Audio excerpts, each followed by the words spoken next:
Bismillahirrahmanirrahim. Assalamualaikum warahmatullahi wabarakatuh. Innal hamdalillah nahmaduhu wa nasta'inuhu wa nastaghfiruh wa natubu ilaihi wa na'udzu billahi min syururi anfusina wa min sayyiati a'malina. Man yahdihillahu fala mudilla lahu wa may yudlilhu falan tajida lahu waliyyan mursyida. Asyhadu an la ilaha illallah wahdahu la syarika lah ilahul awwalin wal akhirin wa asyhadu anna Muhammadan abduhu wa rasuluhu la nabiyya wa la rasula ba'dah. Ikhwatal Islam wa ikhwatal iman rahimani wa rahimakumullah. Alhamdulillah, segala puji hanya milik Allah. Kita senantiasa bersyukur kepadanya atas segala limpahan nikmat serta karunia yang Allah Subhanahu wa taala senantiasa anugerahkan kepada kita, sehingga alhamdulillah pada sore kali ini kita masih diberikan kesehatan dan juga keberkahan umur untuk kembali kita duduk bersama, belajar bersama dalam program belajar intensif di bulan Ramadan 1446 Hijriah, di mana insyaallah taala kita akan sama-sama mempelajari kitab Mustalahul Hadis yang ditulis oleh Fadilatul Syekh Al-Allamah Muhammad bin Shalih Al-Utsaimin rahimahullah. Maka kita masuk pada pertemuan yang ke-7, di mana alhamdulillah pada pertemuan sebelumnya kita sudah menjelaskan terkait pembagian hadis berdasarkan karena sanadnya yang terputus, di mana pembagian hadis disebabkan karena sanad yang terputus dibagi menjadi 4, yaitu hadis mursal, muallaq, mu'dal dan munqati'. Dan ini kita sudah jelaskan secara panjang lebar. Kemudian juga pembahasan yang sudah kita bahas pada pembahasan sebelumnya adalah terkait dengan tadlis. Sebagaimana saya sampaikan, sebagian para ulama hadis mengkategorikan tadlis ini juga bagian daripada sebab karena terputusnya sanad. Karena kita tahu di antara pembagian tadlis kemarin ada 2, yaitu tadlis isnad dan tadlis syuyukh. Nah, sedikit kita murojaah terhadap apa yang sudah kita jelaskan pada pembahasan sebelumnya terkait dengan pembagian atau terkait dengan tadlis. Secara umum sebagaimana saya sampaikan bahwa tadlis itu adalah apa? Penipuan. Ya, tadlis itu secara umum adalah penipuan.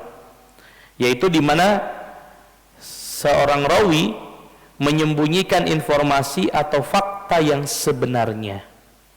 Jadi tadlis itu ya menyembunyikan informasi atau menyembunyikan fakta yang sebenarnya. Kemudian kita sudah jelaskan apa itu tadlis, bagian daripada tadlis atau bentuk tadlis itu sendiri, dan juga ta'ifatun minal mudallisin, dan juga para pelaku tadlis. Di mana kita sudah sampaikan di antara definisi tadlis adalah siyaqul hadis bisanadin yuhimu annahu a'la mimma kana alaihi fil waqi'. Kita sudah jelaskan tadlis itu adalah di mana seorang rawi menyampaikan hadis dengan sanad yang dia kira ya lebih tinggi ya mimma kana alaihi fil waqi', dengan derajat yang sesungguhnya. Kemudian kita sudah jelaskan bahwasannya tadlis itu ada 2, tadlis isnad dan juga tadlis syuyukh. Tadlis isnad itu adalah, man yadhkurli, siapa yang bisa menyebutkan definisi daripada tadlis isnad? Apa yang dimaksud dengan tadlis isnad?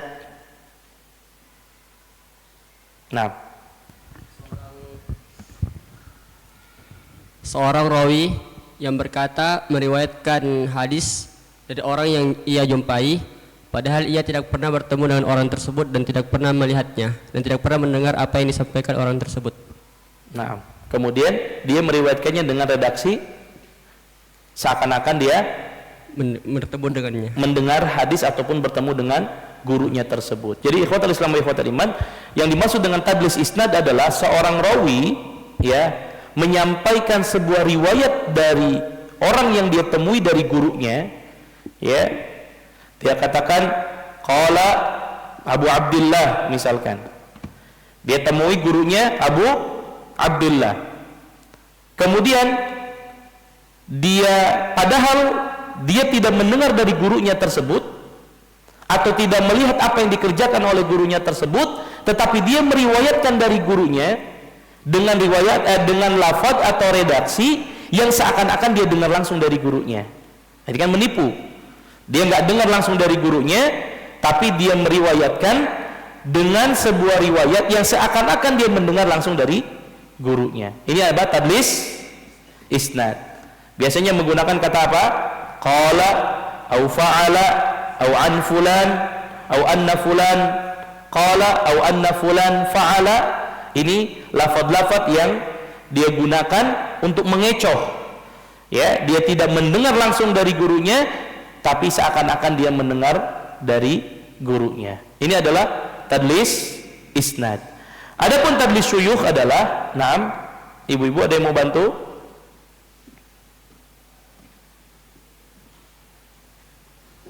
Ada yang mau bantu mendefinisikan tadlis syuyukh? Naam.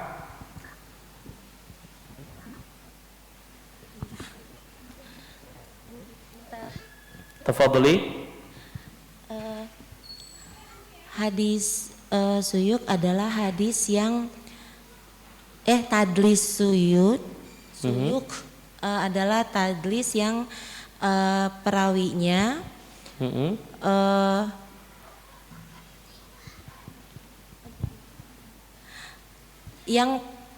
perawinya itu seolah mengatasnamakan gurunya tapi dengan nama kunyah yang berbeda, dengan ada beberapa motivasi.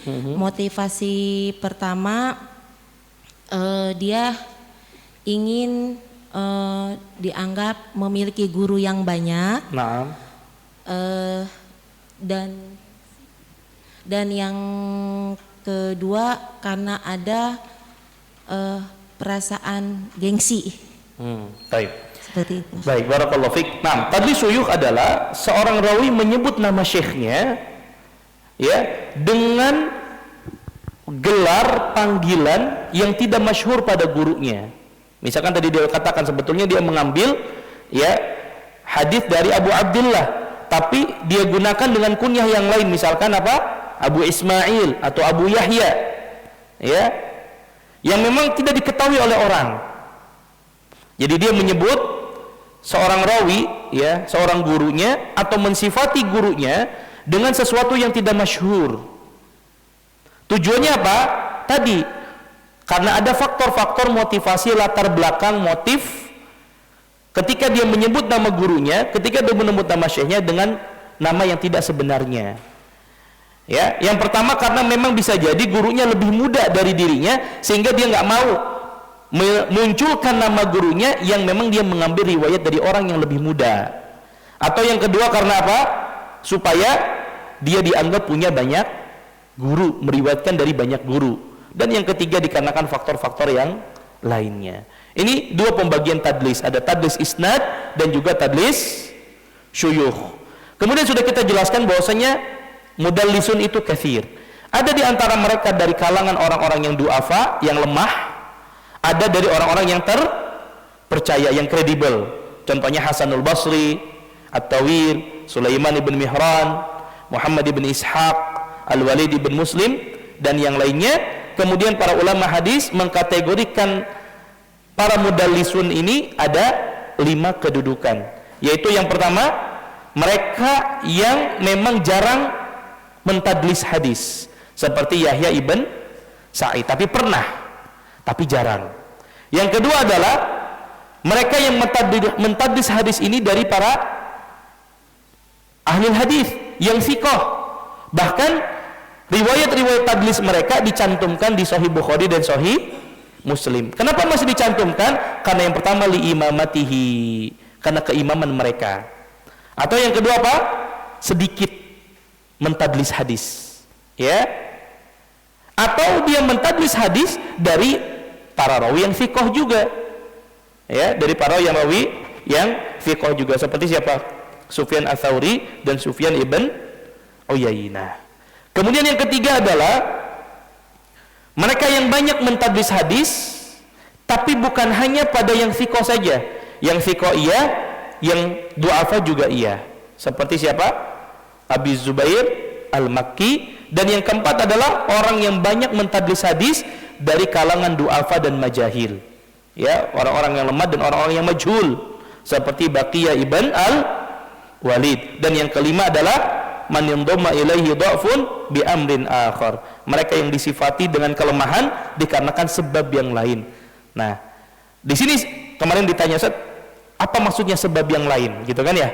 Nah, kemarin kita sebutkan sebab yang lain itu bisa jadi karena apa? Dia hafalannya lemah, atau karena adalahnya, atau karena apa? Ketidaksempurnaan dalam hafalannya. Sebagaimana disebutkan, sebagaimana saya sampaikan, biasanya ketika ada Ibnu Lahiyah itu akan berpengaruh kepada sanad hadis, betul.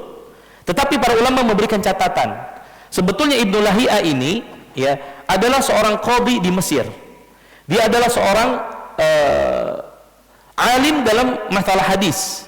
Tapi kenapa tiba-tiba berpengaruh ketika ada nama Abdullah ibn Lahiyah? Ternyata di akhir hayatnya, ya, bahwa riwayat-riwayat yang pernah dia tulis itu terbakar, sehingga menyebabkan dia hafalannya jadi lemah. Nah, makanya kata para ulama, dilihat kalau riwayatnya Abdullah ibn Abi Lahiyah, ya, atau Abdullah ibn Lahiyah ini sebelum terbakar catatannya itu masih diterima.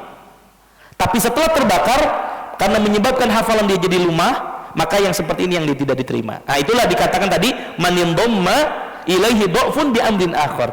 Dia mentadlis hadis, ya, dikarenakan sifat lemah yang lain. Nah, sebab lemahnya dia apa? Karena tadi buku catatannya apa? Terbakar. Jadi dia nggak bisa murojaah mungkin. Sehingga apa itu berpengaruh kepada kekuatan hafalannya. Makanya kata para ulama, hadis-hadis yang dia riwayatkan sebelum catatannya itu terbakar itu masih diterima. Ya. Tetapi setelah apa? Terbakar, itulah nanti yang mempengaruhi kepada kesahihan hadis daripada riwayat siapa? Abdullah ibn Abi Lahiyah. Makin jelas ya insyaallah dari apa yang sudah kita jelaskan.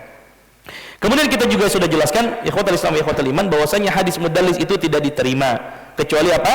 Dari yang thiqah, atau dia menegaskan bahwa saya sebetulnya tidak mentadlis hadis, tapi saya mendengar langsung, ya. Dan dia menggunakan lafaz yang sharih, sami'tu fulanan, ra'aituhu yaf'al, haddatsani fulan, ya. Dan sudah kita jelaskan kalau ada riwayat-riwayat tadlis yang ada pada Sahih dan Sahih Bukhari dan Sahih Muslim, diterima atau tidak?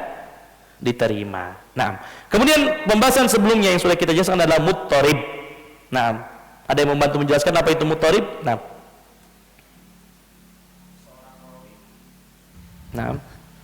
muttarib yaitu seorang rawi yang berselisih dalam hal sanad atau seorang perawi yang berselisih dalam hal sanad dan matan, dan setelah diteliti tidak bisa memungkinkan untuk dikompromikan atau ditarji. Masya Allah, mumtaz.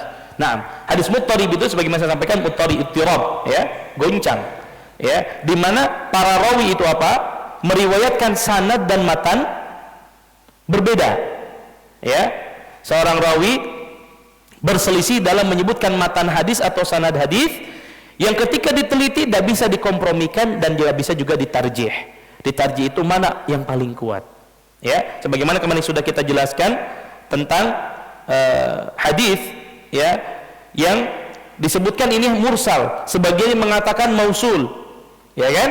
Berbeda di antara mereka ketika digunakan metode kompromi, metode jamak, dan juga digunakan metode tarjih, ternyata nggak bisa juga. Nah, ya, makanya seperti ini apa? Ditinggalkan. Tetapi kalau bisa dikompromi, kompromikan. Kalau nggak bisa dikompromikan, ditarjih. Kalau bisa ditarjih, wajib ditarjih.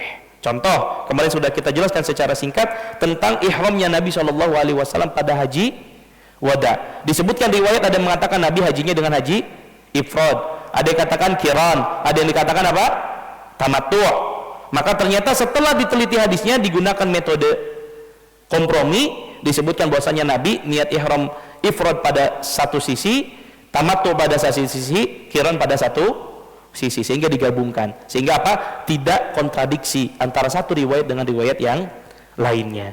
Kemudian contoh kemarin di antara hadis yang bisa ditarjih, contohnya apa? Hadis tentang di mana Aisyah radhiyallahu taala anha membebaskan budaknya siapa? Barirah. Yang jadi masalah ketika Nabi mengatakan, ya, ketika Nabi SAW memberikan pilihan kepada Barirah, apakah Barirah mau tetap bersama suaminya atau mau pisah, cerai dengan suaminya. Nah, yang jadi masalah adalah ada perbedaan riwayat yang mengatakan suami Barirah ini ada yang mengatakan merdeka, ada yang mengatakan apa? Budak. Yang mengatakan dia merdeka siapa? Al-Aswad. Dan yang mengatakan suaminya Barirah itu budak itu adalah Urwa ibn Zubair, Qasim ibn Muhammad. Ada dua perbedaan, betul? Maka pendapat siapa yang dipilih? Urwa dan Qasim. Kenapa? Karena dua-duanya siapanya? Aisyah, ponakannya Aisyah. Kenapa ini dikuatkan, ditarjih? Karena barang tentu jelas orang yang sudah dekat dengan Aisyah lebih tahu tentang Barirah dibandingkan Al-Aswad, orang asing yang nggak tahu tentang Barirah. Maka dikuatkan oleh para ulama bahwasannya perbedaan dari riwayat yang muttarib ini dikuatkanlah riwayatnya Urwah ibn Zubair dan juga Al-Qasim ibn Muhammad, bahwasanya karena mereka adalah ponakannya siapa? Aisyah, sehingga ditarjih inilah pendapat yang lebih kuat dibandingkan pendapatnya riwayat siapa? Al-Aswad. Nah, kemudian ya, ini belum ya, kita masuk kepada muttarib. Apakah muttarib boleh dijadikan dalil atau tidak? Ya, na'am. Iqra. Bismillah. Qala al-muallif rahimahullah ta'ala al-ba wal muttarib dha'ifun la yuhtajju bih li'anna tirabahu yadullu ala adami dhabti ruwatih illa idha kana littirabu la yarji'u ila asli al-hadith fa innahu la yadur. Nah, ikhwan sama ikhwatan iman rahimani wa rahimakumullah, terkait dengan muttarib. Muttarib itu boleh dijadikan dalil atau tidak? Maka dikatakan wal muttarib dhaifun la yuhtajju bihi. Ya. Riwayat yang muttarib itu tidak bisa dijadikan hujjah, dhaif. Kenapa dhaif? Lianna tirabahu yadullu ala adami dhabti ruwatihi. Kalau hadis atau riwayat muttarib itu kenapa tidak bisa dijadikan sebagai hujjah? Karena ini menunjukkan berarti rawi-rawinya apa? Nggak kuat hafalannya, nggak sempurna. Buktinya apa? Terjadi perselisihan. Ima perselisihan di sanad atau perselisihan di matan. Berarti kan nggak kuat. Sedangkan syarat sahih itu harus apa? Tamamu dhabt atau minimal khafifud dhabt. Kan gitu kan? Nah, berarti ini yang jadi alasan kenapa riwayat muttarib itu tidak dijadikan hujjah atau dhaif, karena menunjukkan bahwasanya rawinya itu apa? Enggak dobet, imma enggak dobet dalam sodernya, dalam hafalannya, atau dalam kitabahnya. Makanya seperti apa tadi? Ibnu Lahiyah, dia mulai turun hafalannya ketika catatannya terbakar. Nah, tetapi illa idza kana ittirabu la yarji'u ila aslul hadis fa innahu la yadur. Tapi ada ittirab, ya, yang itu masih bisa diterima ketika ittirabnya itu tidak kembali kepada kandungan pokok hadis. Nah, apa Ustaz maksudnya tidak kembali kepada kandungan pokok hadis? Nah, kita akan jelaskan, lihat di contohnya sehingga kita insyaallah akan lebih paham. Nah, Iqra. Mithaluhu ikhtilafu riwayati fi hadis Fadalah bin Ubaid radhiyallahu anhu annahu ishtara qiladatan yawma Khaybar bisnaini asyara dinara fiha dhahabun wa khuruz qala fafasaltuha fawajadtu fiha aktsar min asnaini asyara dinara فذكرت ذلك للنبي صلى الله عليه وسلم فقال لا تباع حتى تفصل.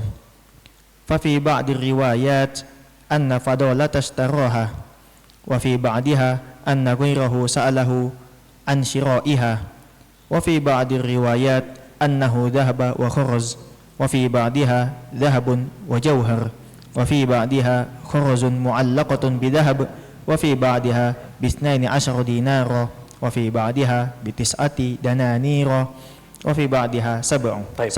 Hasbuk. Baik. Lihat di sini, perhatikan di contohnya, lihat. Jadi tadi hukum asalnya ittirab itu dhaif.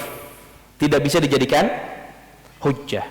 Kecuali pada riwayatnya muttarib terjadi perbedaan khilaf pada riwayat atau pada matan, tapi tidak terjadi pada kandungan pokok hadis. Apa yang dimaksud tidak terjadi pada kandungan pokok hadis? Lihat contohnya di hadis ini. Di sini ada perbedaan riwayat tentang hadis Fadalah ibn Ubaid radhiyallahu taala annahu ishtara qiladatan yauma Khaybar bi12 dinaran. Jadi beliau pernah membeli kalung ya pada hari Khaybar, pada perang Khaybar dengan nilai 12 dinar. Jadi Fadalah ibn Ubaid pernah beli apa? Kalung, harganya berapa? 12 dinar. Jelas sampai di sini? Ternyata di kalung tersebut fiha dhahabun wa kharaj. Ternyata di kalungnya itu kalungnya itu ada emasnya, ada manik-maniknya. Oke, ada emas, ada apa? Manik-maniknya. Qala fa fasaltuha. Kemudian karena ini kalung mau dijual ya, sama siapa? Sama Fadalah, maka dia lepas. Emasnya dilepas, manik-maniknya dilepas, baru dijual. Jelas? Ternyata setelah dilepas, dipisahkan antara emas dengan apa? Manik-maniknya, ya, permata manik-manik itu, fawajadtu fiha aktsar min 12 dinaran. Ternyata setelah dilepas, dihitung kembali harganya lebih daripada 12 dinar. Kalau disatukan antara emas dengan manik-manik tadi dengan permatanya tadi, awalnya berapa? 12 dinar. Tapi ketika dipecah, ya, ternyata lebih harganya daripada 12 dinar. Jelas? Misal nih, antum punya kalung, ya. Kan kalung itu biasanya ada apa? Kan ada liontinnya. Liontinnya itu ada emasnya, kemudian ada permatanya. Itu kalau di total misalkan harganya 12 dinar. Tapi ketika dipecah, liontinnya sendiri dijual sendiri, emasnya dijual sendiri, manik-maniknya dijual sendiri, ternyata harganya lebih daripada 12 dinar. Bisa dipahami dulu hadisnya? Taib. Kemudian fadzakartu dzalika lin-nabi, maka diceritakan, dikabarkan oleh Fadalah kepada Nabi tentang tadi, ya Rasulullah, saya pernah beli apa? Kalung, harganya berapa? 12 dinar. Ketika saya mau jual lagi, saya pisahkan. Ternyata harganya menjadi lebih mahal, lebih daripada 12 dinar. Apa kata Nabi SAW? La tuba hatta tufsal. Jangan engkau jual kalung tadi sampai engkau pisah-pisah dulu. Emasnya dipisahkan, manik-maniknya dipisahkan, baru dijual. Jelas hadis ini? Nah, ternyata hadis ini, ikhwatal Islam wa ikhwatal iman, punya banyak riwayat. Setiap rawi punya perbedaan pada riwayat ini. Fa fi ba'di riwayat ada yang mengatakan anna Fadalah ishtaraha. Tadi Fadalah yang beli. Oke? Tetapi di riwayat yang lain anna ghairahu sa'alahu an syira'iha. Riwayat yang lain mengatakan orang lain minta Fadalah yang beli. Berarti kan beda nih. Ya kan? Di riwayat yang lain disebutkan annahu dhahab wa kharaz. Riwayat lain mengatakan bahwasannya kalungnya itu terdiri dari emas dan manik-manik tadi. Riwayat yang lain mengatakan dhahab wa jauhar. Ada emasnya, ada permatanya. Di riwayat yang lain ada kharazun mu'allaqatun bidzahab. Permata yang dihubungkan dengan kalung emas. Jadi lihat, terjadi perbedaan riwayat dalam apa? Konteks takaran emasnya, ada apa saja yang bergabung dengan emas, sama perbedaan pada apakah fadolah itu dia yang beli atau apa orang lain minta beliau yang beli, kan beda kan? Bisa dipahami? Nah ini perbedaan yang seperti ini nggak ngaruh. Kenapa? Karena yang penting hadis ini justru pada inti pokok hadisnya, kandungan hadisnya apa? La tuba hatta tufsal. Paham nggak maksudnya?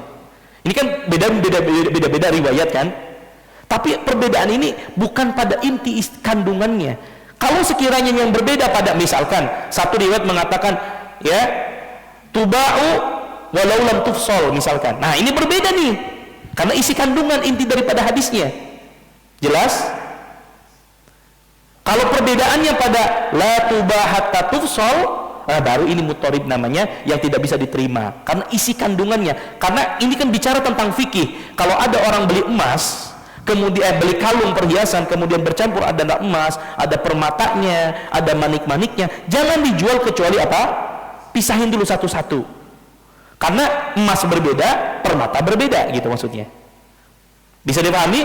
Tapi di sini perbedaan riwayatnya kepada apa? Ada yang mengatakan fadolah beli, ada yang mengatakan fadolah diminta orang lain untuk beli, ada yang mengatakan emas sama manik-manik, ada yang mengatakan emas dengan permata, ada yang mengatakan permata dihubungkan dengan kalung emas. Ini nggak ngaruh.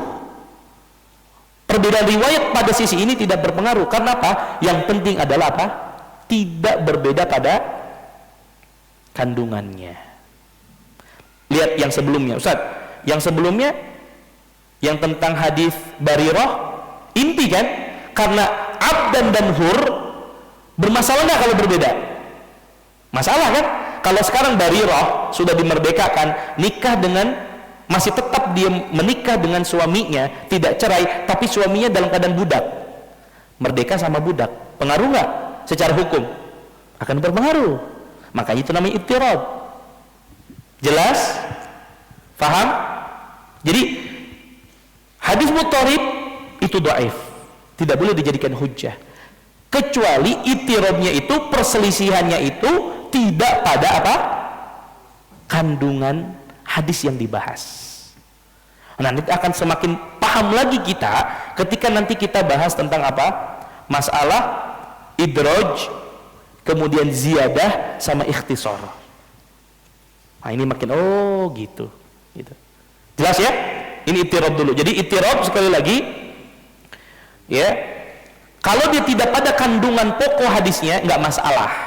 Tapi masalah adalah ketika pada kandungan apa? Pokok. Seperti tadi hadis yang sebelumnya, ketika sudah dikompromikan, ini kan inti pokok. Nabi ini ihramnya dengan apa? Apakah Nabi ifrad, tamattu atau qiran? Karena masing-masing ini punya fikih yang berbeda-beda. Betul atau tidak? Kemarin kita sudah jelaskan secara singkat. Ketika misalkan qiran, ketika tamattu, ini akan berbeda dengan haji ifrad. Makanya ini dikatakan apa? Ittirab. Fahim tum? Jelas sampai di sini? Nah, makanya lihat lagi, mari kita lihat komentar dari Al-Hafidz Ibnu Hajar. Ya, sebagaimana kemarin tanya, Ustaz siapa Al-Hafidz? Maka yang dimaksud dengan Al-Hafidz di sini apa? Al-Hafidz Ibnu Hajar Al-Asqalani. Naam. Iqra. Qala al-Hafidz Ibnu Hajar wa hadha la yujibu du'fa, yakni al-hadis bal al-maqsudu min al-istidlal mahfudun la ikhtilafa fihi wa huwa an-nahyu an bai'i ma lam yufsal wa amma jinsuha aw miqdaru samaniha fala yata'allaqu bihi fi hadhihi al-hali ma yujabu al-ittirab wa kadzalika la yujabu al-ittirab ma hasbuk. Baik. Qala Al-Hafidz Ibnu Hajar, berkata Al-Hafidz Ibnu Hajar tentang hadis ini, kata beliau, wa hadza la yujibu dha'fan.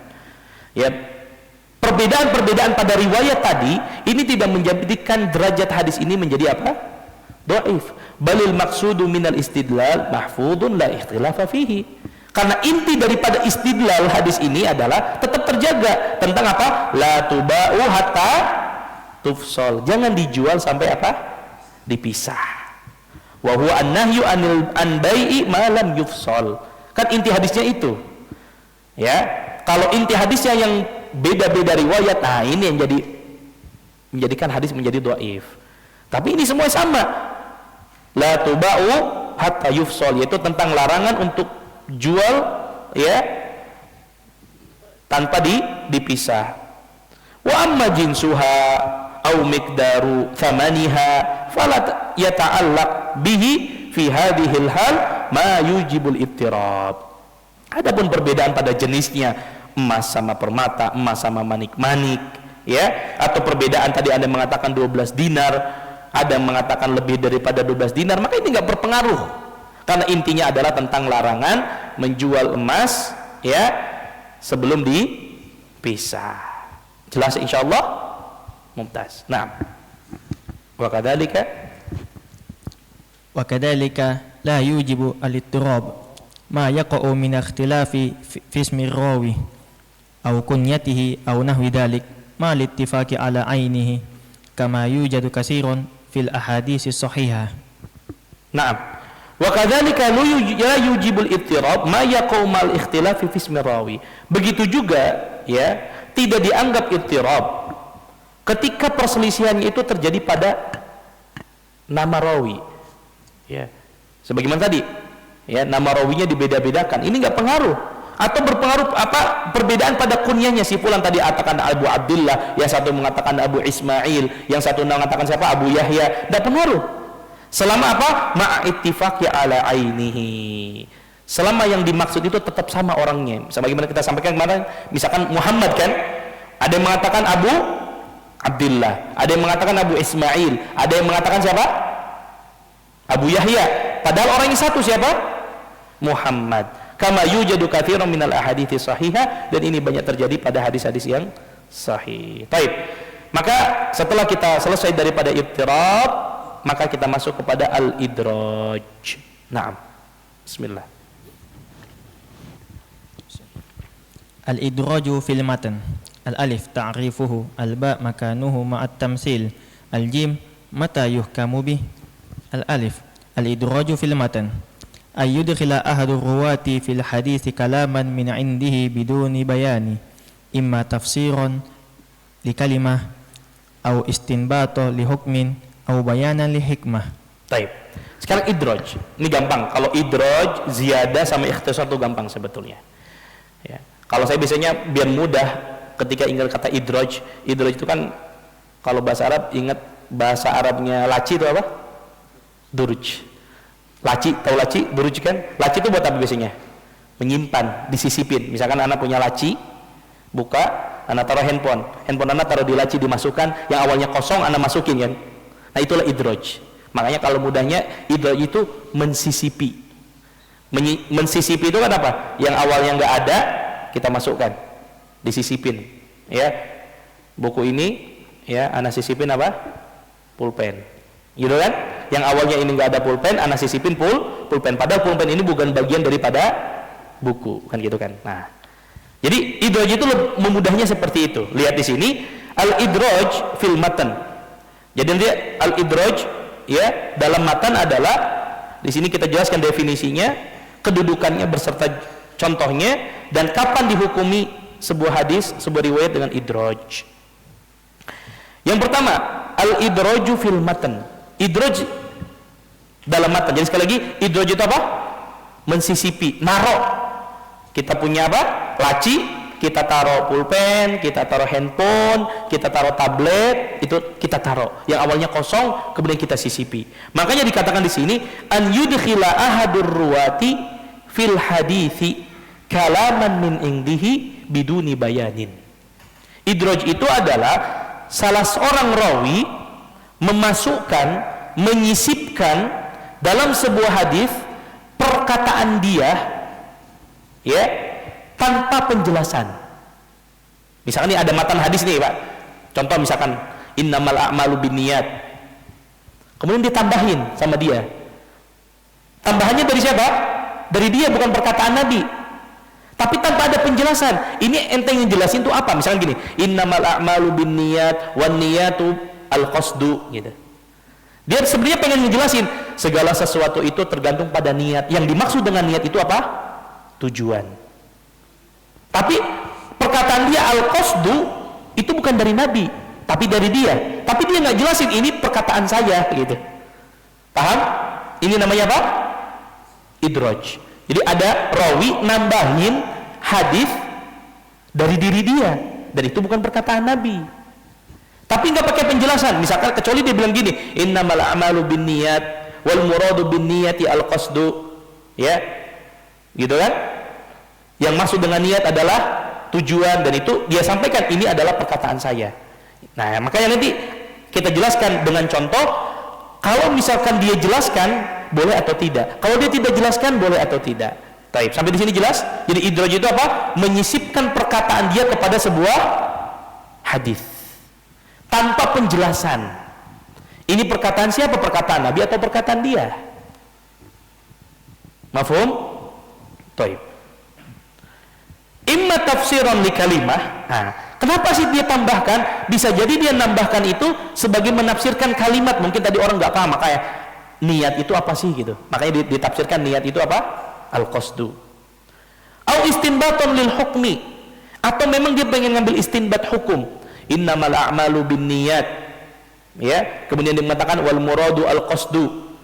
Maksud daripada niat itu adalah tujuan, karena tujuan itu akan mempengaruhi sebuah ibadah, kan gitu misalkan. Atau apa?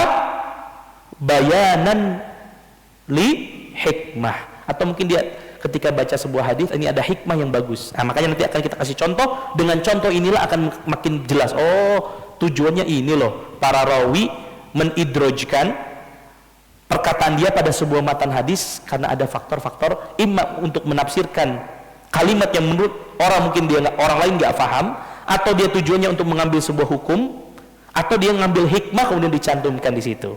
Jelas? Baik. Apa kedudukannya dan juga contohnya? Ya, nah, Mikro. Al-ba makanuhu ma'at tamsil wa yakunu fi awwalil hadis wa wasatihi wa akhirih. Misaluhu fi awwalihi hadis Abi Hurairah radhiyallahu anhu asbigul wudu'a wa wailun lil a'qabi minan nar. Faqawluhu asbigul wudu' mudrajun min kalamin Abi Hurairah bayyanathu riwayatun lil Bukhari anhu annahu qala asbigul wudu'a fa inna Abul Qasim sallallahu alaihi wasallam qala wailun lil aqabi minan nar. Baik. Nah, rekan-rekan sekalian, idraj itu ada macam-macam bentuknya. Ada dia sisipin di awal, ada disisipin di tengah, ada disisipin di akhir. Nah, lihat di sini contoh dia mensisipkan perkataan dia di awal. Contohnya adalah hadis Abu Hurairah radhiyallahu taala an, di mana beliau mengatakan asbigul wudu'a, sempurnakanlah wudu. Wailun lil a'qabi minan nar. Kata Nabi SAW, wail, celaka, atau wail itu nama sebuah lembah yang ada di neraka. Bagi siapa kecelakaan? Bagi siapa api neraka? Bagi orang-orang yang tidak menyempurnakan wudunya, ya, tidak menyempurnakan membasuh tumit-tumitnya. Orang wudu, ya, kakinya asal cuci sehingga tumitnya nggak basah, kena ancaman hadis ini. Makanya kalau kita berwudu, perhatikan, sempurnakan wudu kita dengan memastikan tumit kita sudah terbasuh air atau tidak. Nah, lihat di sini ikhwatul Islam, di awal asbigul wudu, sempurnakan wudu, itu bukan perkataan Nabi. Perkataannya siapa? Abu Hurairah. Yang nabinya dari mana? Wailun lil aqabi minan nar. Udah, itu dari Nabi. Adapun tambahan di awal itu perkataannya siapa? Abu Hurairah. Ini namanya idraj fi awalil matan. Idraj di awal matan. Dia katakan asbigul wudu, sempurnakan wudu. Kenapa? Karena memang beliau ingin ngambil bahwa Nabi sedang berbicara tentang pentingnya seseorang menyempurnakan wudu. Jangan apa? Ada tumit yang tidak basah. Maka beliau tambahkan di awal supaya lebih pas. Asbigul wudu, sempurnakan wudu. Wailun lil aqabi minan nar. Kata Nabi, celaka orang-orang yang tidak menyempurnakan membasuh tumitnya, maka mereka terancam dengan api neraka. Maka ditambahkan oleh Abu Hurairah asbigul wudu. Ini mudrajnya siapa? Abu Hurairah. Nah, pertanyaan Ustaz, kok dari mana ketahuan ini perkataan Abu Hurairah, kan gitu kan?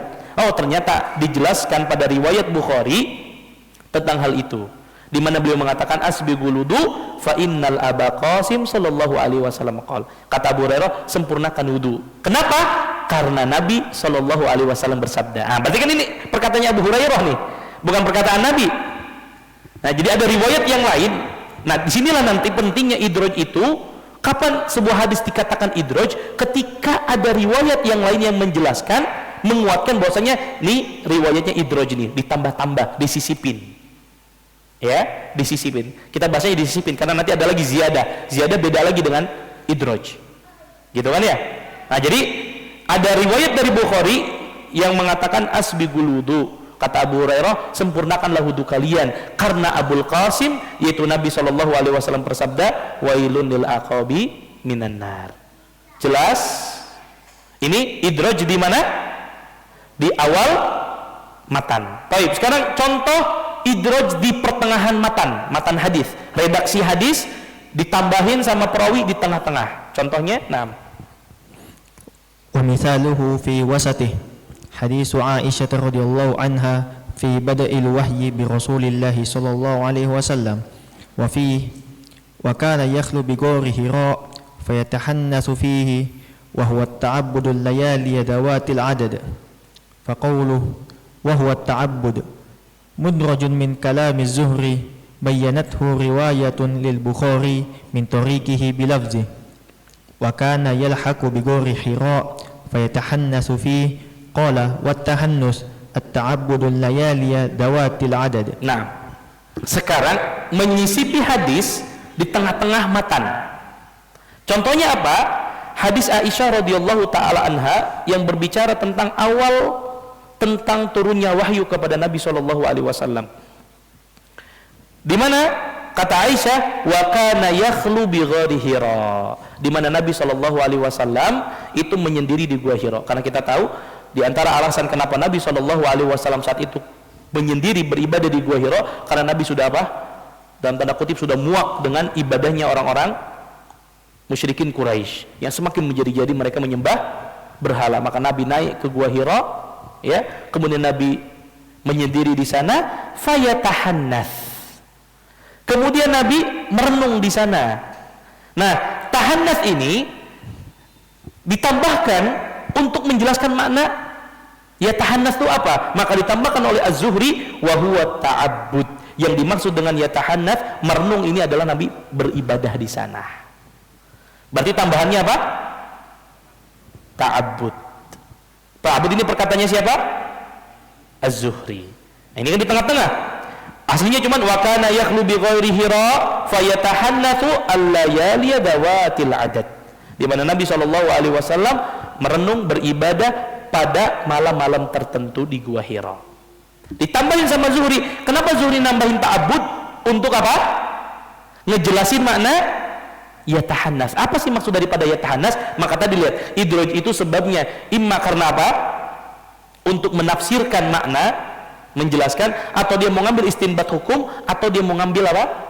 Hikmah. Makanya tadi sebagaimana diambil hikmahnya oleh Abu Hurairah, asbigul wudu, kata Abu Hurairah, ya, sempurnakan wudu. Nah, yang di sini beliau kenapa menambahkan kata ta'abbud? Tujuannya untuk menjelaskan apa makna yatahannas, gitu kan? Wa huwa ta'abbud. Maka di sini mudrajun, ya, riwayat ini disisipi kalamnya, perkataannya Az-Zuhri. Dan kapan ketahuannya? Ketahuannya pada riwayat Al-Bukhari min tariqihi bilafdz wa kana yalhaqu bi ghairi Hira. Nabi pernah menyendiri di Gua Hira fayatahannatsu fihi. Qala, ditambahkan dia apa namanya? Dengan soroha, qala wa tahannus ay at-ta'abbud. Nah, berarti kan ini bukan perkataan Nabi, enggak mungkin, ya. Nabi mengatakan seperti tadi, ya tahannas, qala wa tahannus ay ta'abbud, enggak. Ya, maka di sini disisipi perkataan siapa?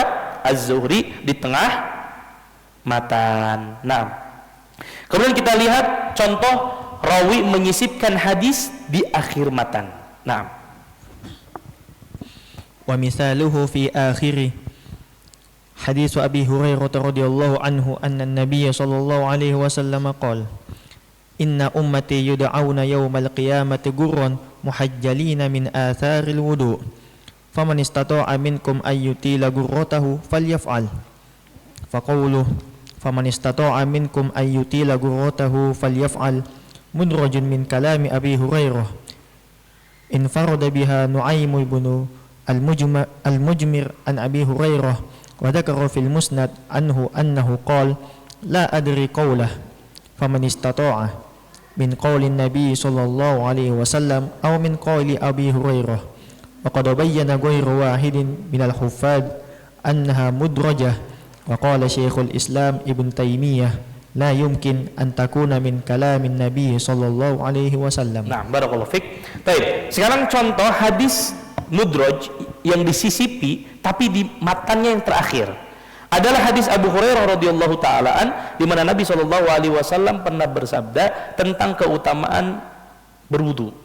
Kata Nabi SAW, inna ummati yud'auna yaumal qiyamati ghurran muhajjalina min atharil wudu. Sesungguhnya nanti umatku akan dipanggil, dibangkitkan pada hari kiamat dalam keadaan apa?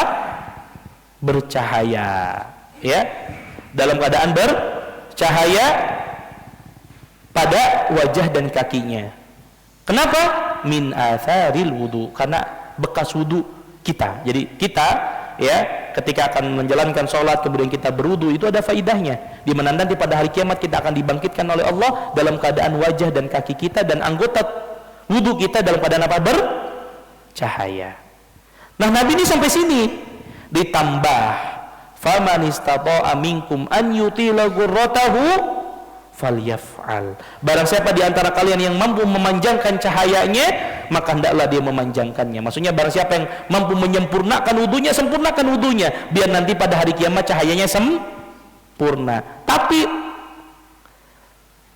lafaz atau redaksi yang terakhir dari matan ini bukan perkataan Nabi. Perkataan Nabi cuma sampai mana?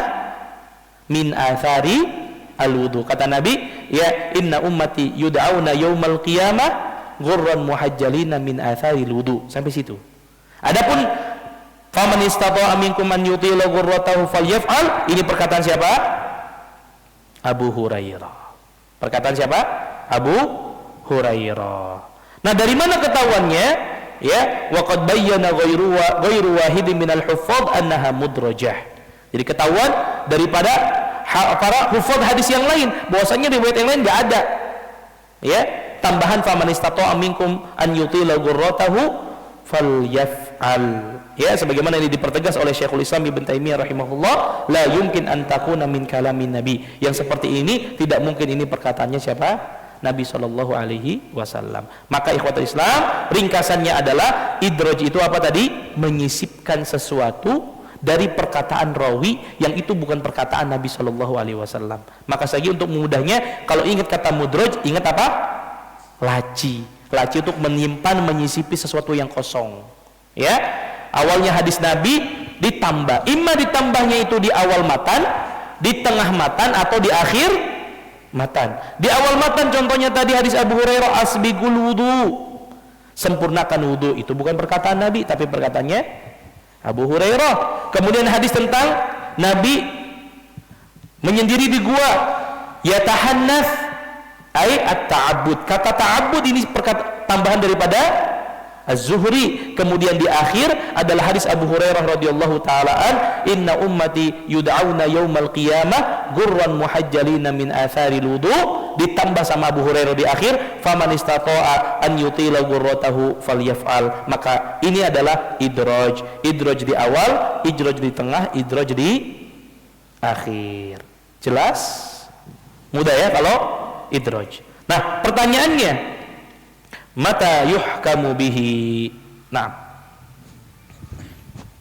Al-Jim, mata yuhkamu bih wala yuhkamu bil idraji illa bidalil, imma min kalami rawi aw min kalami ahadil a'immatil mu'tabarin aw min al-kalamil mudraj bihaythu yastahilu an yakulahu an-nabiy sallallahu alaihi wasallam. Nah, sekarang pertanyaan gini, Ustaz, dari mana kita bisa tahu ini riwayat mudraj?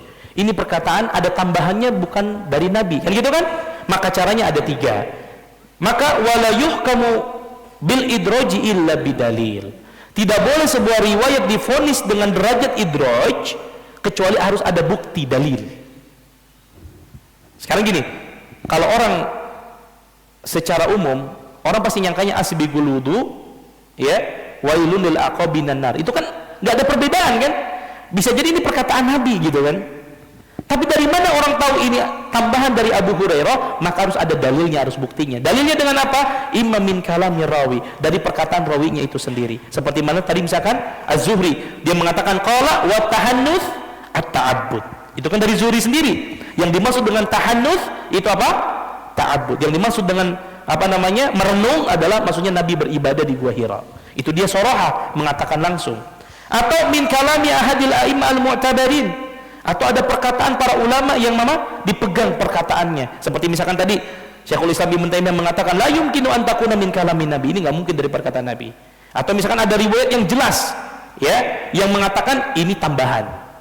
Kenapa ada riwayat yang lain yang menjelaskan bahwasanya itu bukan perkataan. Seperti tadi misalkan yang pertama asbigul wudu, ternyata datang riwayat Bukhari yang lain yang mengatakan asbigul wudu fa inna Abul Qasim qala. Atau dengan cara yang ketiga apa? Min kalamil mudraj. Tadi orang yang menyisipinya bilang ini bukan perkataan Nabi tapi perkataan saya gitu. Ya. Bihaitsu yastahilu an yaqulahu Nabi, karena mustahil Nabi mengucapkan perkataan seperti itu. Karena ikhwatul Islam wa ikhwatul iman, kita tahu bahwasannya tidak ada yang keluar dari lisan Nabi sallallahu alaihi wasallam melainkan apa? Wahyu dari Allah Subhanahu wa taala, dan wahyu pasti berbeda dengan perkataan manusia biasa. Ya, makanya Nabi sallallahu alaihi wasallam diberikan mukjizat oleh Allah Subhanahu wa taala apa? Jawami'ul kalim. Pendek, ringkas tapi maknanya luas. Lihat, Nabi sudah bilang wailul lil aqabi minan nar aja udah cukup gitu kan. Enggak perlu pakai asbigul wudu, sudah orang jelas larangan celaka bagi orang-orang yang tidak menyempurnakan wudunya, tidak terbasuh tumitnya kan gitu kan. Maka akan beda antara perkataan Nabi dengan perkataan manusia biasa, ya. Makanya saya sampaikan kan, yang di buku apa namanya Al-Manarul Munif yang sudah saya tunjukkan, ya. Biasanya di antara ciri-ciri hadis dhaif itu aneh-aneh. Ya tadi aneh-aneh, seperti misalkan kemarin saya tandain, ya misalkan, al-badinjan 5 ukilalah. Apa itu badinjan? Apa itu badinjan? Terong kan? Jadi ada orang bikin hadis terong itu sesuai dengan apa yang dia niatkan. Dia mau ngikuti air zam-zam. Kan zam-zam apa? Ma'u zam-zam lima syuribalah. Ya. Orang minum air zam-zam sesuai dengan yang dia niatkan, dia doakan. Kalau kita minum air zam-zam kan sunahnya doa. Kita doa, maka apa yang kita doakan mustajab. Maka orang bikin hadis dengan sama tapi pakai terong. Kata dia terong itu sesuai dengan apa yang dia makan. Jadi kalau antum makan terong, doa dulu. Ya Allah, beri saya istri yang salehah. Itu mustajab kata mereka. Ya. Makanya biasanya ciri-ciri hadis-hadis dhaif itu gitu aneh-aneh. Kan gak mungkin Nabi ngomong kayak gitu paham maksudnya? Ya? Gak mungkin. Sampai-sampai di sini katakan qabbahallahu wadi'ahuma. Semoga Allah Subhanahu wa taala ya mencampakkan orang yang membuat hadis dusta ini. Ya, banyak hadis-hadis yang aneh-aneh. Ya. Makanya lihat. Di antara misalkan apa namanya motivasi orang membuat hadis-hadis palsu ataupun hadis-hadis yang lemah, ya. Atau hadis palsu terutama adalah misalkan karena ada faktor tadi, dokter pengen supaya obatnya laku misalkan, dia bikin hadis yang untuk apa? Supaya laku obatnya, ya. Penjual kopi gitu kan, biar laku kopinya gitu kan. Barang siapa yang minum kopi, kemudian barang siapa yang meninggal dunia, kemudian masih ada bekas kopi di tenggorokannya, maka dia masuk surga. Kan Nabi nggak mungkin ngomong begitu. Nah, maka di sini dijelaskan semua nih di kitab An-Narul Munif fi sahihi wa dhaif, ya. Ini contoh-contoh di mana orang ya, kalau Nabi nggak mungkin lah ngomong yang seperti itu gitu kan ya. Ya, banyak sekali hadis-hadis yang aneh-aneh gitu ya. Banyak aneh-aneh yang lihat. Contoh lagi nih biar kita makin tahu. Kata mereka, "Alaikum bil adas fa innahu mubarakun yuriqul qalba qaddasa fihi 70 nabiyya." Ya, antum tahu adas nggak? Adas tahu? Adas itu kayak bubur. Coba kalau antum pergi ke puncak, sesekali pergi ke puncak itu ada yang jual adas sama roti. Biasanya adas itu apa namanya? Bubur kacang. Ya, bukan bubur kacang hijau, kayak mirip bubur kacang hijau. Itu biasanya makanan orang-orang Arab pagi. Kita beli tamis itu yang roti gede itu, yang panjang tuh, yang 2 real, 1 real segede nampan. Ya, itu makan sarapan murah meriah. Nah, itu bisa pakai adas tuh. Ya. Lihat, ini kan hadis untuk biar laku dagangannya. Apa kata mereka? Alaikum bil adas. Hendaklah kalian makan adas, kata mereka. Fa innahu mubarak, karena adas itu makanan yang diberkahi. Yuriqul qalba, dapat melembutkan hati. Qaddasa fihi sab'una nabiyya, makanan ini disucikan oleh 70 nabi. Bayangkan. Ya. Kan Nabi nggak mungkin ngomong begini kan? Ya, Nabi nggak mungkin ngomong begini, ya. Dan lain sebagainya. Kalau antum baca di sini, masya Allah, banyak sekali, aneh-aneh sudah, ya. Banyak sekali, ya, keanehan-keanehan orang yang Nabi nggak mungkin mengatakan seperti. Jadi kadang ada hadis-hadis yang tanpa diteliti pun, ini nggak mungkin dari Nabi gitu, nggak mungkin dari Nabi, atau ini kemungkinan besarnya hadisnya apa? Lemah. Nah.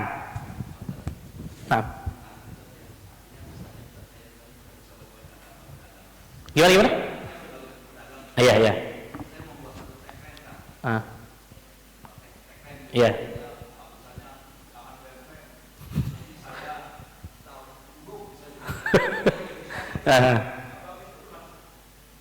Baik. Ini menarik. Yang penting jangan ini dinisbatkan kepada Nabi. Jangan dinisbatkan kepada Nabi. Misalkan Bapak jual herbal misalkan nih, herbal lah misalkan. Padahal herbal nih nggak ada khasiatnya apa-apa, kecuali memang ada khasiatnya, tapi Nabi nggak pernah ucapkan gitu. Kita bilang Nabi SAW bersabda, barang siapa yang makan obat dari teripang, kita tahu teripang itu kan yang dari laut, ya, maka ini adalah obat dari segala obat misalkan. Nah, ini kan bohong atas nama Nabi. Tapi kalau kita buat tagline yang untuk menarik orang, selama itu bukan dusta, maka sebenarnya nggak masalah. Tapi gunakan bahasa-bahasa kinayah, ya, gunakan bahasa kinayah. Misalkan apa, kita jualan ini apa namanya, apa yang dari yang khas Sukabumi itu yang lembut, mochi misalkan, mochi Pak Anto, lembutnya sampai ke hati misalkan, itu kan kinayah sebenarnya, ya nggak sampai lembut ke hati, cuman saking lembutnya gitu, itu enggak masalah. Tapi jangan disebutkan kepada Nabi, mochi Pak Anto, obat dari segala obat. Nah, disebutkan Nabi pernah mengatakan ini nggak boleh dusta atas Nabi, maka Nabi mengatakan man kadzaba alayya muta'ammidan falyatabawwa maq'adahu minan nar. Gitu ya, jelas? Baik, mumtaz. Baik. Sudah jelas mudraj, maka kita masuk kepada az-ziyadah. Nah, beda ya, makanya menyisipkan dengan menambah. Menyisipkan dengan menambah. Jadi yang kalau idraj itu cuma disisipi. Sisipi itu kan bisa nggak banyak. Nah, sekarang ditambah ziyadah. Apa itu ziyadah? Nah, apa perbedaan nanti ziyadah dengan idraj? Nah, Iqra. Az-ziyadatu fil hadis. Al-alif ta'rifuha, al-ba' aqsamuha wa bayanu hukmi kulli qismin ma'at tamsil. Al-alif az-ziyadatu fil hadis an yudifa ahadur ruwati ilal hadisi ma laysa minhu. Al-ba. Taib. Itu dulu. Jadi ikhwata sama ikhwata iman rahimani wa rahimakumullah, nanti coba dari kita bisa simpulkan apa bedanya nanti idraj sama ziyadah. Dari antum sendiri coba kira-kira apa perbedaannya antara idraj sama ziyadah. Di sini akan kita sebutkan definisi, pembagiannya, kemudian hukum setiap bagian daripada az-ziyadah. Dan az-ziyadatu fil hadis an yudhifa ahadur ruwati ilal hadithi ma laysa minhu. Ziyadah itu adalah salah seorang rawi menambah suatu lafaz yang tidak termasuk hadis ke dalam matan hadis. Bisa dipahami? Hampir sama nggak dengan idraj? Coba ada yang bisa ngambil kesimpulan apa bedanya idraj dengan ziyadah? Man? Yarif? Ada yang tahu? Ada nggak perbedaannya? Gak mungkin gak ada perbedaan. Kalau gak ada beda, gak akan ada istilah idraj sama istilah ziyadah. Paham? Pasti ada perbedaan. Lihat di sini. Wa tanqasimu ila qismain. Iqra. Al-ba wa tanqasimu ila qismain. Al-awwal an takuna min qabilil al-idraj. Min qabili an takuna min qabili al-idraj wa hiya allati zadaha ahadur ruwati min indi la ala annaha min al-hadis wa sabaqa bayanu mata yuhkamu biha. Nah, thani الثاني أن يأتي بها بعض الرواة على أنها من الحديث نفسه فإن كانت من غير ثقة لم تقبل لأنه لا يقبل من فرد به فما زاده على غيره أولى برد وإن كانت من ثقة فإن كانت fa in kanat munafiyatan li riwayati ghairihi mimman huwa aktsaru min aw awsaqu lam tuqbal li'annaha hina idin syaddah. Baik. Maka ziyadah ini ada dua macam. Macam yang pertama sebenarnya sama seperti idraj. Ya. Antakuna min qabilil idraj. Ya. Tambahan tersebut berupa idraj. Jadi hampir sama. Ini bagian pertama. Wahiyallati zadaha ahadur ruwat min indihi, yaitu di mana seorang rawi menambahkan tambahan darinya. La ala annaha minal hadis, dan itu bukan bagian daripada hadis. Ya, ini samalah hampir dengan idraj. Makanya tadi apakah ada perbedaan dan persamaan? Ya, sebagian mengatakan ya ziyadah itu bagian daripada apa? Idraj. Ya, bagian daripada idraj. Ya sama, seorang rawi nambahin lafaz hadis yang itu bukan dalam dari dirinya. Atau yang kedua,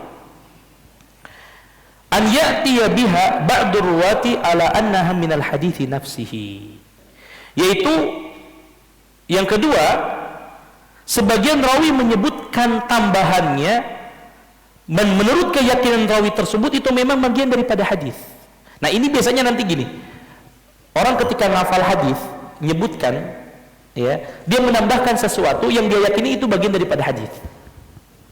Ya, makanya nanti pembahasan setelah ini, boleh tidak seorang menyebutkan hadis meriwayatkan dengan makna, gak persis lafaznya tapi dengan makna. Misalkan gini, kita lagi kajian, kita lagi ceramah, kita lagi khutbah Jumat, kemudian kita nggak hafal hadisnya apa secara letter-lek, akhirnya diriwayatkan secara makna.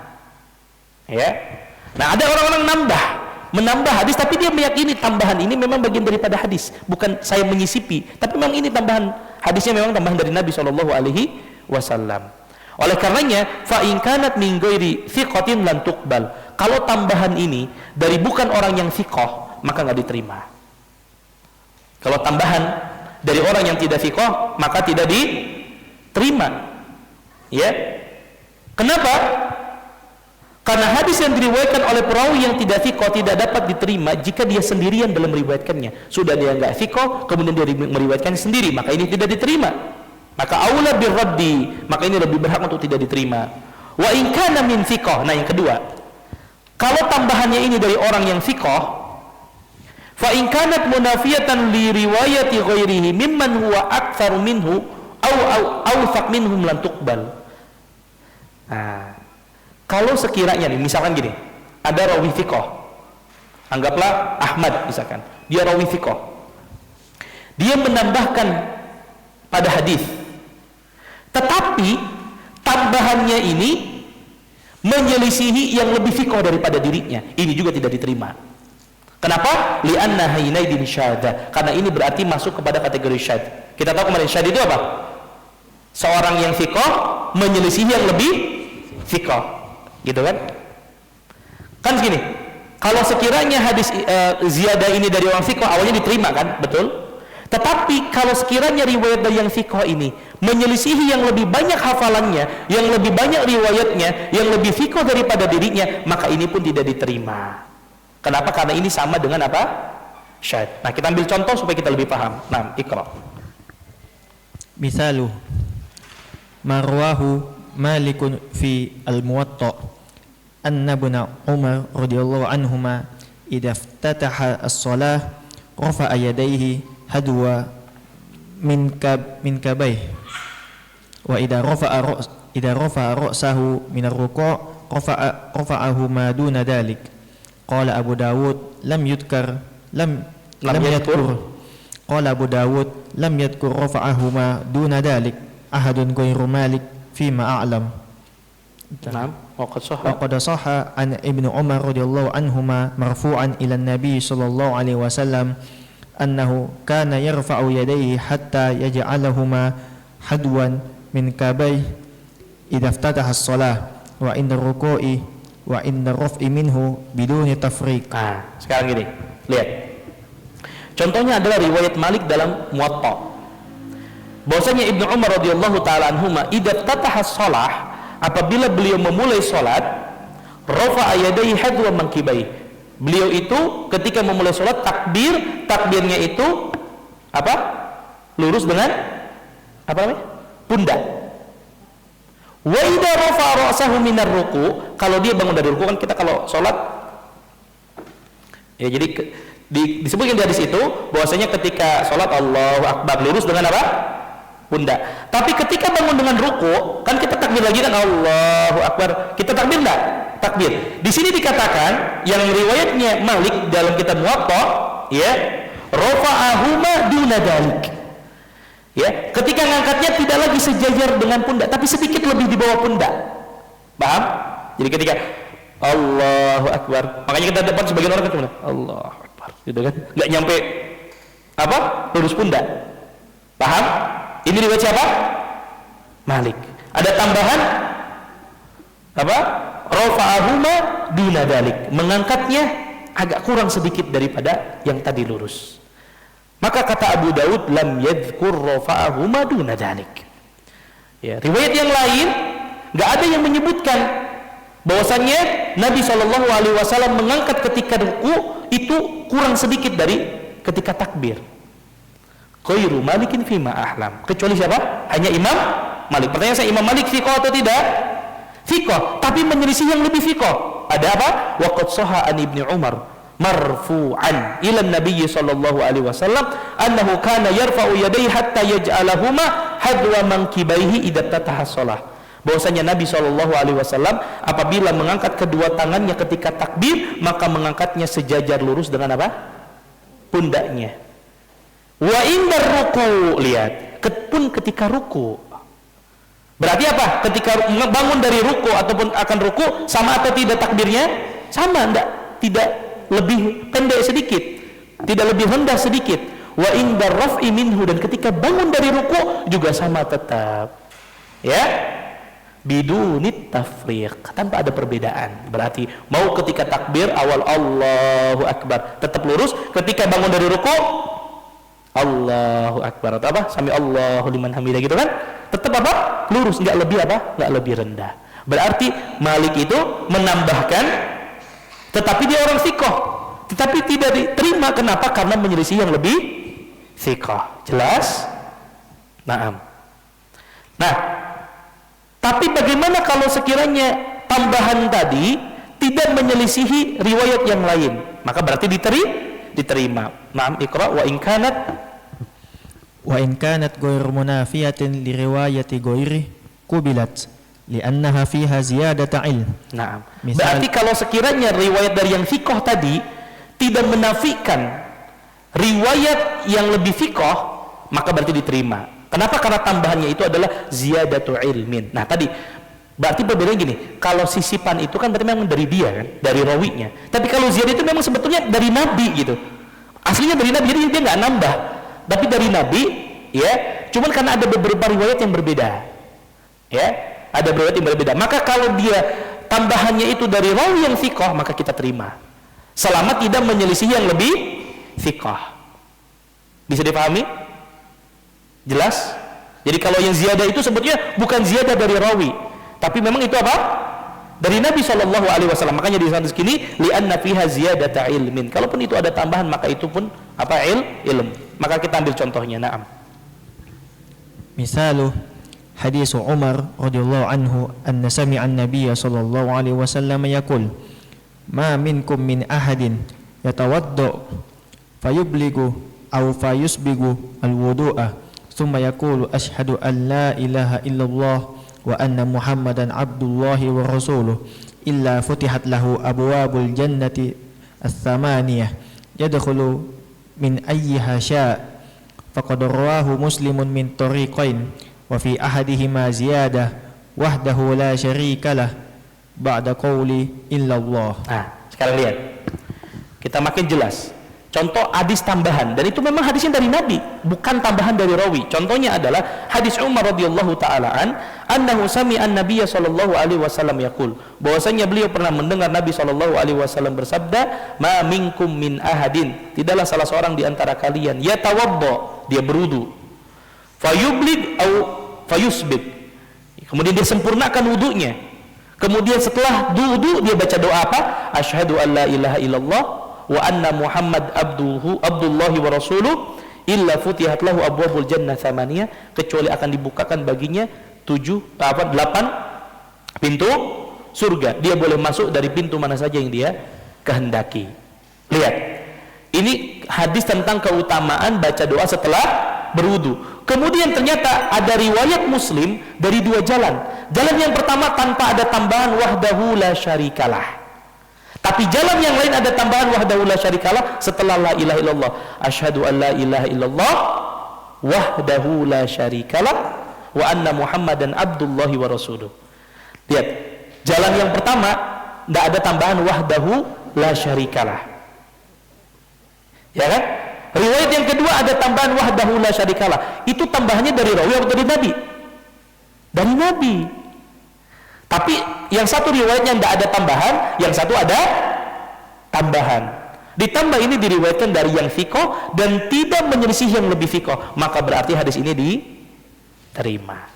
Jelas? Jadi beda. Kalau sisipan itu tambahan dari siapa? Rawi. Kalau ziyadah itu memang dari Nabi SAW, hanya saja ada berbeda riwayat. Jelas? Mafhum? Baik. Nah, kemudian kita tambah satu lagi, tapi tidak tahu cukup atau tidak waktunya. Saya rasa tidak cukup ya. Ikhtisar, karena ini ikhtisar itu ada pembagiannya menjadi 5. Walaupun ini mudah sebetulnya, lebih mudah difahami. Ya, tentang ikhtisar itu mudah difahami, tapi insya Allah mungkin biar lebih paham lagi besok kita ambil barengan dengan riwayatul hadis bil makna. Boleh nggak saya meriwayatkan hadis dengan makna? Tadi ya, ada orang pas lagi khutbah, ya misalkan hadis tadi misalkan tentang apa? Innamal a'malu binniyat. Ya, kemudian dia lupa innamal a'malu binniyat wa innamal likulli imri'in ma nawa. Ya, kemudian dia lupa. Boleh nggak dia meriwayatkan dengan makna? Nah, makanya nanti ada mengatakan boleh, tapi dengan tambahan au kama qala sallallahu alaihi wasallam, sebagaimana Nabi menyampaikan seperti itu. Tapi ada syarat yang dipenuhi, termasuk ikhtisar. Kan misalkan tadi hadis panjang nih, contohnya misalkan hadis kedua di hadis arba'in tentang hadis apa?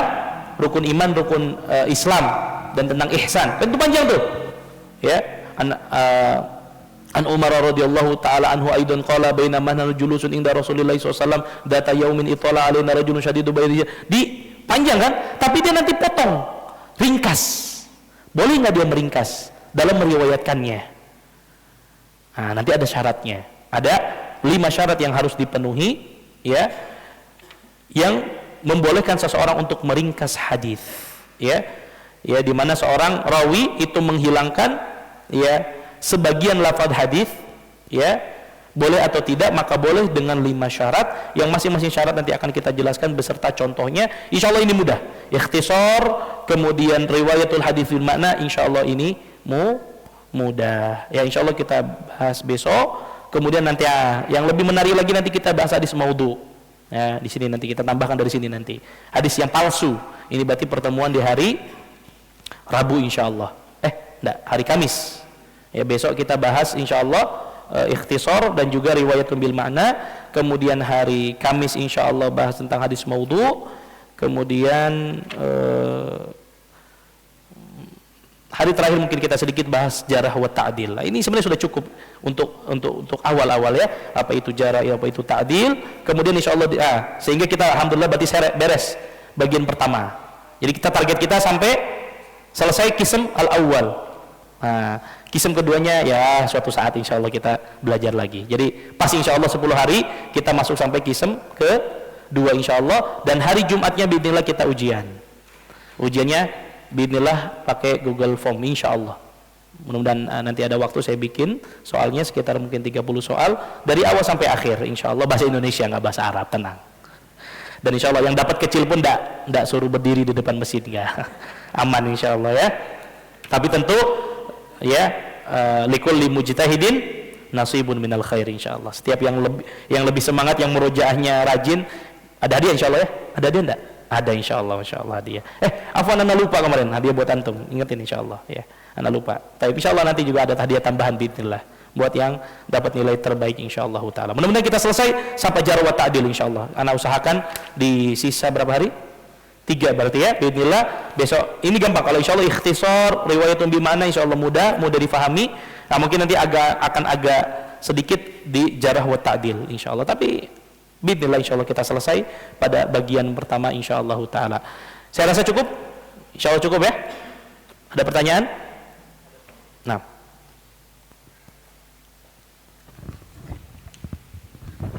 Bismillah. Ini tentang ziyadah tadi Ustaz. Naam. Disebutkan bahwa jika hadisnya ziyadahnya itu walaupun perawinya sikoh, jika bertentangan yang lebih sikoh, menyelisih yang lebih sikoh itu termasuk syadz gitu. Syadz. Ini ada yang muskil gitu. Kadang-kadang ada yang menyelisih ini maksudnya apa Ustaz? Apa? Menyelisihi yang lebih sikoh ini apakah dua yang bertentangan atau hanya sekedar berbeda gitu? Berbeda itu apa disebut menyelisihi gitu? Contohnya seperti hadis ketika kita tasyahud, hadis ziyadah Zaidah bin Qudamah itu, ketika kita tasyahud kan ada kata Zaidah, Nabi itu menggerak-gerakkan jarinya kan, sedangkan riwayat yang lebih sikoh tidak menyebutkan itu. Nah ini kan disebut menyelisihi atau sekedar berbeda gitu kan? Kalau berbeda bisa diterima, kalau menyelisih tidak bisa diterima gitu kan? Baik. Gitu. Ini pertanyaan yang sangat bagus. Ikhwatul Islam wa ikhwatul iman rahimani wa rahimakumullah, terkait dengan syadz, ya, yaitu rawi yang thiqah menyelisihi yang lebih thiqah. Dalam hal ini bukan menyelisihi pada perbedaannya, tetapi memang menyelisihi riwayatnya dia. Misalkan begini, untuk mudahnya, misalkan Anda meriwayatkan hadis, antum meriwayatkan hadis, antum orang thiqah, Anda lebih thiqah misalkan ya, misalkan Anda lebih thiqah gitu, ya. Antum ada tambahan tadi, ya, atau antum tidak ada tambahan, kemudian Anda ada tambahan, ya. Maka di sini ada perselisihan riwayat yang antum bawa dengan yang Anda bawa, ya kan?